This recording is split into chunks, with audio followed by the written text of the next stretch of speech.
Selection of the products. At the research stage, the priority should be generation of new ideas. In fact, it is better not to start the screening process till the reasonable opportunity has been provided to generate all new ideas. This is because different thought processes are required to generate of new ideas and for a rational analysis of the same. Consideration of one new idea may generate a better idea, whereas an evaluating analysis produced early in the process may hamper the creative process of idea generation. Some techniques for idea generation, for example, brainstorming, explicitly prohibit and analysis or criticism based on analysis of suggested idea at the idea generation stage. Once a number of potential new products or services idea have been generated, the process of screening them to evaluate the select the best idea is set in motion.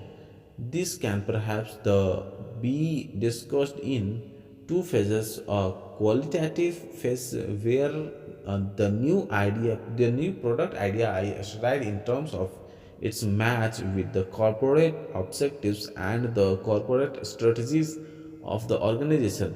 The second phase is more quantitative in the same as potential cost and revenues. For benefits generated, new products are qualified and an economic analysis is performed to establish the economic viability of the new product or services ideas. Screening. The new product or service idea is assessed to establish its market viability as well as to find out if it is in the larger corporate interest in the organization to add this new product or services to the current output of the organization. A product or services has to have sufficient demand, or else it may not make such sense to produce it at all. Of course, what is considered sufficient by one organization may be considered to be grossly insufficient by another. Also, a demand for a product or services is dynamic, and although the current demand for a product or service may be assessed to be low, an organization may still decide to retain the new output idea for further analysis if it assessed that the demand will grow in future. For example, vacuum cleaners are still in the introduction phase of their product life cycle in India, and an organization may select this as its product if it assessed that sales will grow in the near future. Each organization has some corporate strength and weakness. New product or service idea should capitalize on the strength and should attempt to reduce the weakness to the extent possible. On the other hand, if one of the determinants of success for a new product or service ideas is already perceived to be corporate weakness, such a product or services does not have a good fit with the strength and weakness profile of the organization.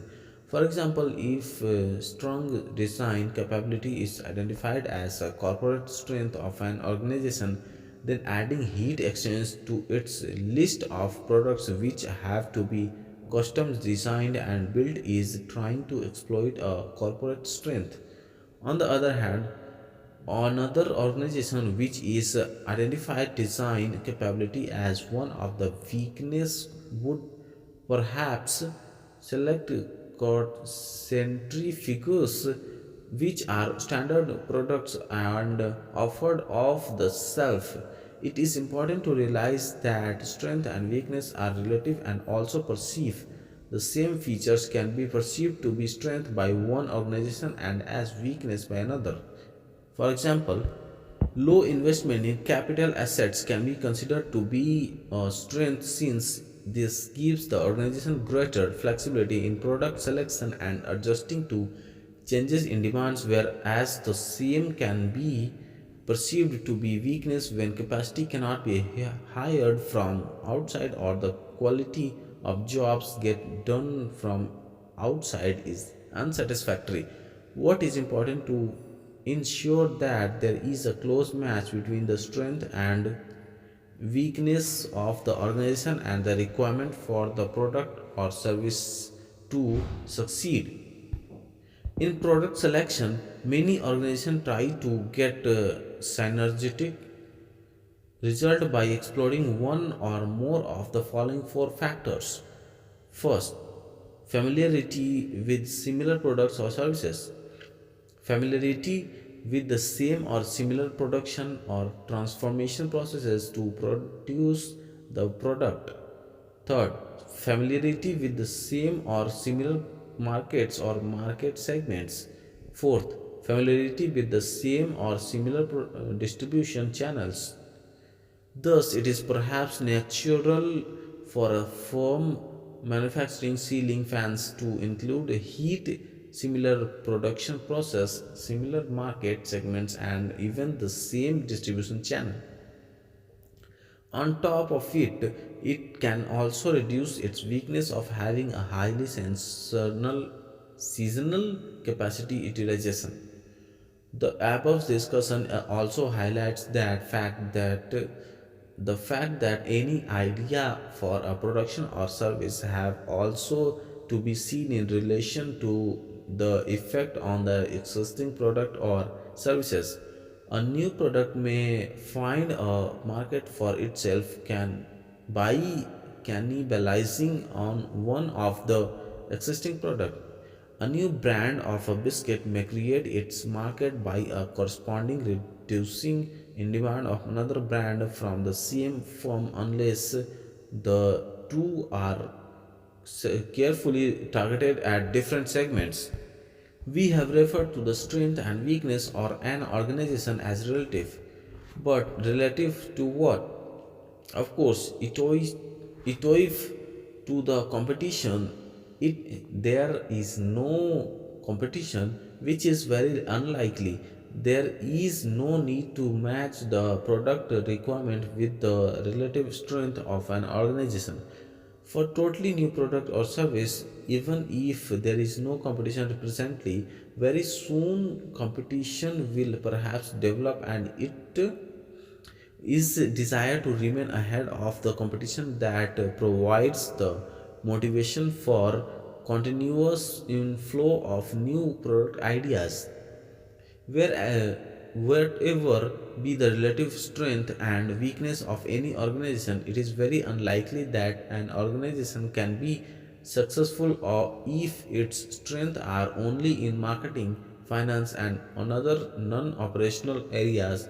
In fact, for long-term success, it is also imperative that sound operations management is one of the strengths of the organization. Sometimes a new product or service ideas having very poor match with the existing strength and weakness of the organization is consciously adopted. This can happen if the organization feels that the existing products or services have reached the decline phases of their product life cycle, either on their own due to some changes in the environment, example government policy, introduction of better and cheaper substitutes, changes in prices of some inputs, etc. For example, when ITC's Ltd described to diversity into hotels, these new services ideas did not exploit any of the four familiarity factors which could have given some synergetic results.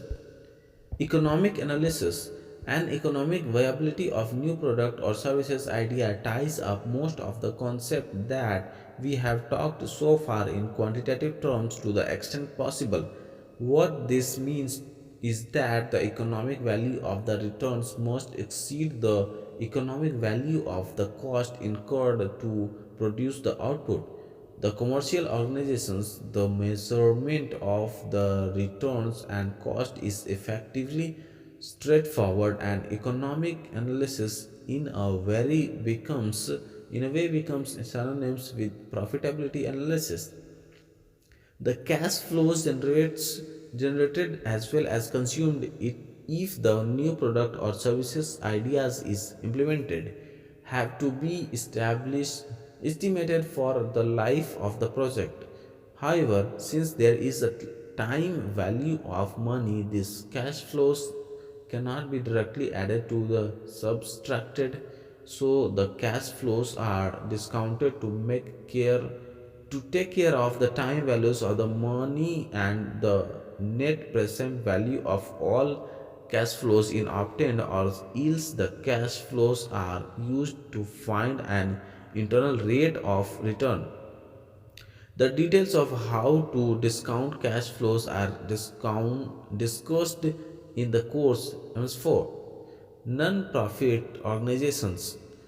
For non-profit organizations, these may not be cash inflow at all, or else the cash inflows may occur at extremely fixed prices. For such organizations, economic analysis generally means the cash cost benefit analysis, which is similar to the cash flow analysis mentioned earlier, but now the net present values of all benefits less that of all cost is used to as an indicator of economic viability.